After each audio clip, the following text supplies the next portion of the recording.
You don't know what you don't know, and in real estate, it could cost you. This is Carrie Schlegel with your Touch Base Tuesday real estate tip.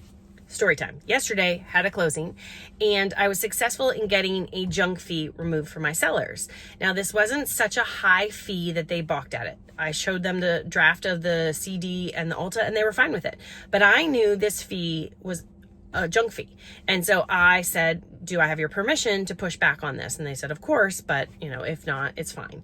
But I knew it was wrong. So the buyers engaged the attorney in North Carolina. The sellers could have gone somewhere else to get their seller docs done, gone to pick up their proceeds check and had a zero bill from the attorney. But because they signed their paperwork there, now it's an opportunity to add this junk fee on. And I think it's wrong. Or maybe they do it all the time, even if somebody signs somewhere else and it's still wrong. It was only $75, so it's not a huge fee. I think they get away with it because it's not a huge fee. And I pushed back. Initially, the curated response was really good. And I think there's a lot of hobbyist agents and a lot of people who would just have taken that as carte blanche. But I was like, I don't argue the need for it. It is getting more expensive for brokerages and attorneys because the need to keep our clients' information safe in this cybersecurity world is costly. So I don't argue the need for it. I just don't think it's my seller's responsibility. And I think there's 2 points here. They didn't want to put it on the buyer side because the lender would scrutinize it, but the buyer's the one who hired them. And outside of the HOA transfer fees, it's the obligation of the buyers to pay the attorney fees. And 2, I think that they just don't want to put it on their fee structure, their base fee structure, because then it doesn't look as attractive to close your transactions there.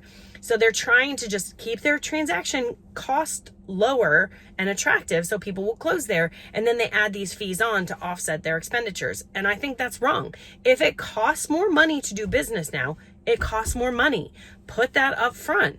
And then across the board, that's just the way it is. It's transparent pricing. But when you try to add these fees on after the fact and arbitrarily put them on whoever is most convenient, and it causes the less alarm, which in this case was probably the seller side, that's wrong. And so I argued it and I got it successfully taken off. And I was nice about it. I said, Merry Christmas and all of that.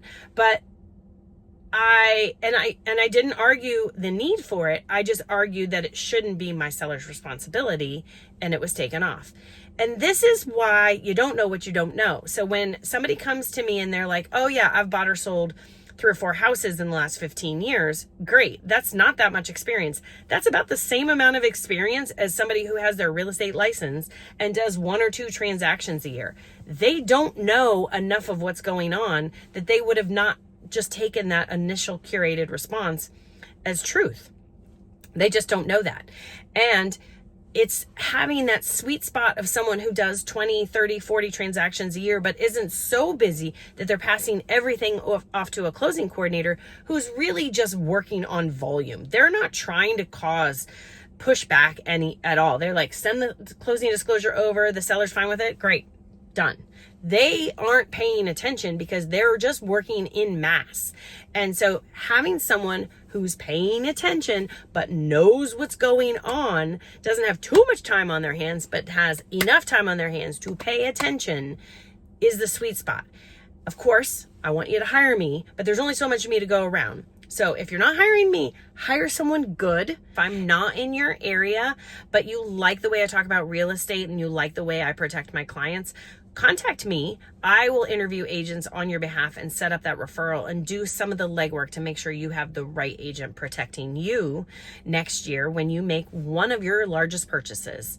And for those of you celebrating the holiday season, I hope you bring joy to someone. I hope you can find joy in your experiences.